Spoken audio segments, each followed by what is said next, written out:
This kid is seriously op. He was granted the divine protection of 7 different gods after his reincarnation. At just 10 years old, he has already become the strongest in the nation. However, the gods believe he still has room to grow by another 5 times. So they arranged an even more legendary master for him. This man isn't just a fellow earthling, he is also the founding king of this isekai world. Even the evil god that plagued the world 300 years ago was sealed away by his original party. Unfortunately, the seal has recently begun to loosen. Since he has become a god in another realm and cannot intervene directly, the task of saving the world is entrusted to our protagonist. Coincidentally, the matter of the evil god is also linked to the protagonist's past life. But before he can ask for more details in the blink of an eye, he is whisked away to the middle of the ocean. Then his master declares that only by completing this brutal training and reaching level 600 will he reveal everything the boy wants to know. Hearing this, the protagonist is completely dumbfounded. He's currently only level 300, and if he stays away for too long, his family will definitely worry that something happened to him. But the master has already accounted for that. After explaining that 1 year here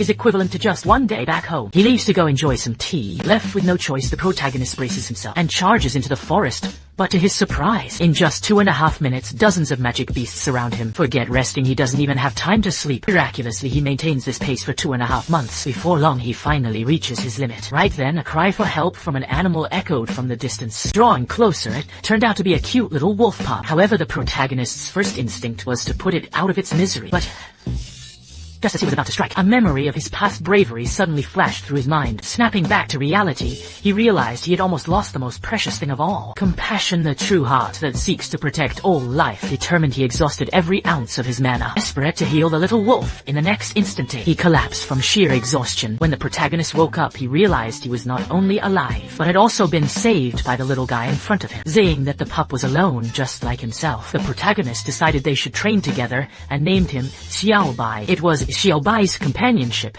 that gave him the strength to persevere. In this way, 4 years passed in the blink of an eye. He finally returned to the cabin where he first started. His master was very pleased with his progress, but the little wolf by his side truly caught his eye. He recognized it immediately as a Fenrir, a legendary divine beast. On his master's advice, the protagonist formed a contract with Xiaobai, allowing him to summon his companion at any time. He thought his training was finally over. Then his master introduced another match, stating he could only return home after defeating Dolan. Even though the protagonist had reached level 600, he was still no match for him in just 1 round. He was knocked unconscious. When he came to, he found himself in Dolan's home, where Dolan's wife had already prepared dinner. At the same time, he discovered a baby dragon nestled under the stairs. However, Shiro clearly wasn't pleased to see this new addition. Fortunately, the jealousy didn't last very long, because next up was the long-awaited mealtime. You see, for the past 4 years, he had been living off the land in the wild. It had been ages since he last enjoyed a proper home-cooked meal. Just like that, another 2.5 months passed by. He could finally hold his own in combat against Dolan. He went from needing to be carried back to being able to walk home on his own. But even so,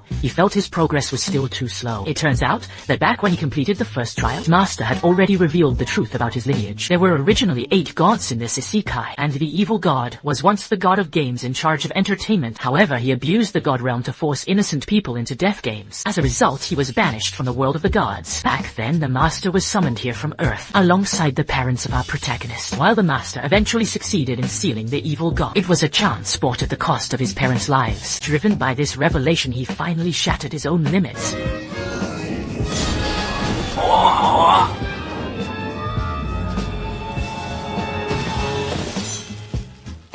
Incredible with Dolan defeated, the training trial officially drew to a close. Before leaving, he visited his parents' graves to pay his respects. The master told him that his parents had never stopped thinking of him. Hearing those words, he finally couldn't hold back his emotions. Just then, the master held out a cracker just like he had before. He understood the challenge in an instant. This time, he snatched the cracker away, effortlessly. The master was deeply heartened, and now it was finally time for the boy to head home. But before that, you need to return to your original form. The master then suggested that he take Shiro along with him, as well as the little wyvern from Doran's family. After forming a contract with them, our hero activated his teleportation magic. But the master almost forgot about a sword he wanted to entrust to the current king. Naturally, he agreed, and in the blink of an eye, he was back home. The maid was moved to tears the moment she saw him, while his 2 lovely fiancées finally breathed a sigh of relief. During his absence, they had even learned how to bake cookies. Witnessing this, our hero was so moved that he burst into tears of joy. But this moment of peace is only temporary. Wait, whose is it? Sugoi, wait, where?